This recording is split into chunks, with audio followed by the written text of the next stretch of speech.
concept of the chemistry. So first of all, in meeting human needs, importance of chemistry for food, healthcare product and other product required for improving our quality of the life in diverse areas, weather pattern, functioning of the brain and operation of the computer. In chemical industry, there are many uses of the chemistry.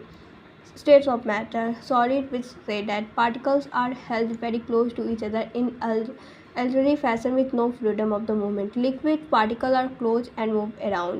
In solid, have definite volume and shape. In liquid, have definite volume but no definite shape. Gases, particles are far apart and their movement is easy and fast. Neither have definite volume nor definite shape. Physical property are measured, observed without changing the identity or composition of substance, which is the color and odor. And chemical property measured or observed when a chemical reaction occurs: acidity or basicity and complexity. Mixture: so two or more substances present in any ratio. Homogeneous mixture: uniform composition, sugar solution, air. Heterogeneous non-uniform composition, mixture of salt and sugar. Substance में fix composition होते हैं. And compounds क्या होते हैं? To और मोर atoms of different element बनाते हैं तो वो कंपाउंड होता है. जैसे H2O and H3. एलिमेंट क्या होते हैं? Contain one type of particles या फिर एटम हो या फिर मॉलिक्यूल्स, जैसे सोडियम या फिर Cu या फिर Na, Cl2, P4, S8. This are the atoms element. Okay, elements के बाद एटम्स क्या होते हैं? Smallest particle of an element which may और may not have independent existence. जैसे कि हीलियम, हाइड्रोजन, फॉस्फोरस, ये सब के पास इंडिपेंडेंट एक्सिस्टेंस है. लेकिन ये Cl2, P4, S8, ये सब के पास नॉन इंडिपेंडेंट एक्सिस्टेंस है. ओके, मॉलिक्यूल क्या होते हैं? स्मॉलेस्ट पार्टिकल ऑफ एलिमेंट और compound which must have independent existence. Molecules smallest particle होते हैं एलिमेंट के, एकदम स्मॉलेस्ट नहीं होती हैं, लेकिन वो पार्टिकल होते हैं मॉलिक्यूल्स में इंडिपेंडेंट एक्सिस्टेंस होता ही है. जैसे H2, NaCl, HCl, H2SO4, P4. Ions two types के होते हैं, एक कटायन होते हैं, एक अनायन होते हैं. जहाँ पे लॉस ऑफ इलेक्ट्रॉन हो जाते हैं वो कटायन होते हैं. जैसे Na का Na+1A, यहाँ पे इलेक्ट्रॉन का एक लॉस हो रहा है. एनायन में गेन ऑफ इलेक्ट्रॉन, जहाँ पे Cl1+1- गिव Cl- हो रहा है तो गेन ऑफ इलेक्ट्रॉन हो रहा है. एटम्स को रिप्रेजेंट करने का AZX. ए जो होता है वो मास नंबर को रिप्रेजेंट करता है. मास नंबर क्या रिप्रेजेंट करता है? नंबर ऑफ प्रोटॉन और नंबर ऑफ न्यूट्रॉन, दोनों को प्लस कर देंगे तो मास निकल जाएगा. जेड क्या होता है? Proton. Atomic number proton is equal to electron is equal to Z. Molecules इसी तरह से इसमें मॉलिक्यूल्स से भी इलेक्ट्रॉन, प्रोटॉन, न्यूट्रॉन निकालते हैं. और रिलेटिव एटॉमिक मास 1 AMU क्या होता है? 1/12 होता है किसी भी नाम के होते हैं. Relative atomic mass of one atom, which is the absolute mass of the one atom, and which is the absolute mass of an atom. Like oxygen का 32 हो गया relative mass of the molecule.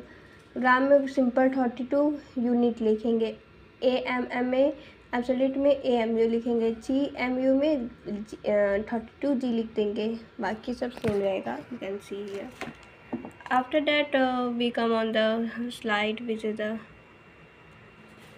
RFM, AIM and GIM, which is 60 relative mass of the 1 atom, 16 grams. 1 AMU definition, which is 1/x into 12 का power 12/Na. Atomic mass unit: a mass exactly equal to 1/12 of the mass of the one carbon molecule. Mass sum of the atomic mass of the element present in a molecule.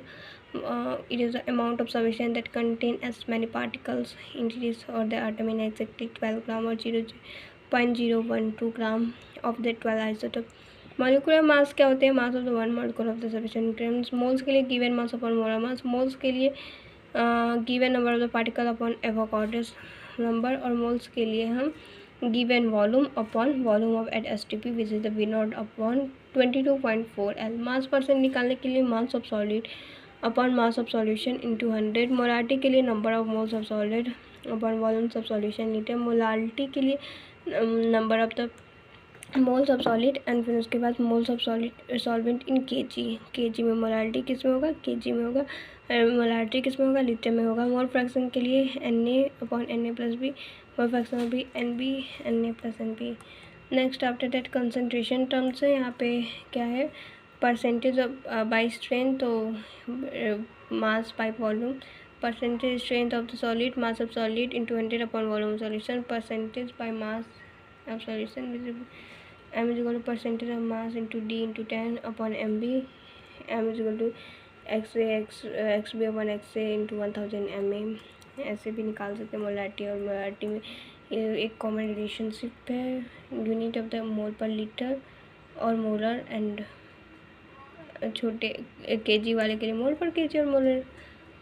No unit stereochemistry के लिए can be moles, molecules, volume of the gases at same temperature and pressure, 1 mole mass gmm, 1 mole molecules Na, 1 mole of gas has the volume of NTP which is 22.4 litre. Limiting reagent के लिए number of the mole upon stoichiometric coefficient, और जो सबसे lowest होगा उसी को हम limiting reagent मानेंगे।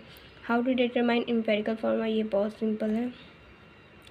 इक्विवेलेंट के लिए कुछ भी एसिड का H+ हो सकता है, gram molecular mass upon N factor acid का H+ हो सकता है, बेस का OH- हो सकता है, एनायनिक कंपाउंड का कैटायन और एनायन हो सकता है, आयंस का चार्ज हो सकता है, एलिमेंट का वैलेंसी हो सकता है। नंबर ऑफ ग्राम इक्विवेलेंट के लिए mass upon equivalent mass, normality के लिए नंबर ऑफ ग्राम पर equivalent of solid upon volume, unit of gram equivalent और normal.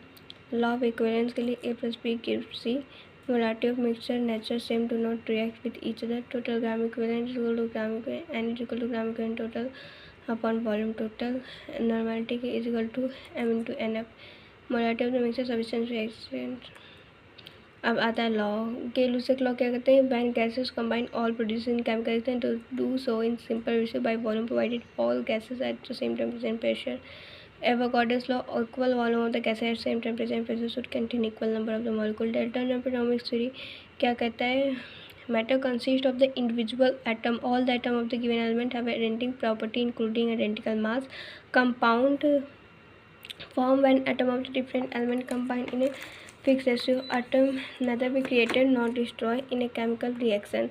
Law of conservation of mass say matter cannot be created nor be destroyed। Law of definite proportion say a given compound always contain exactly the same proportion of different of element, it was given by Joseph Prout। Law of definite proportion क्या कहता है, given compound always contain exactly the same proportion of the element।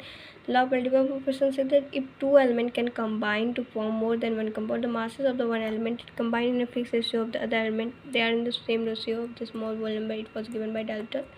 That's it।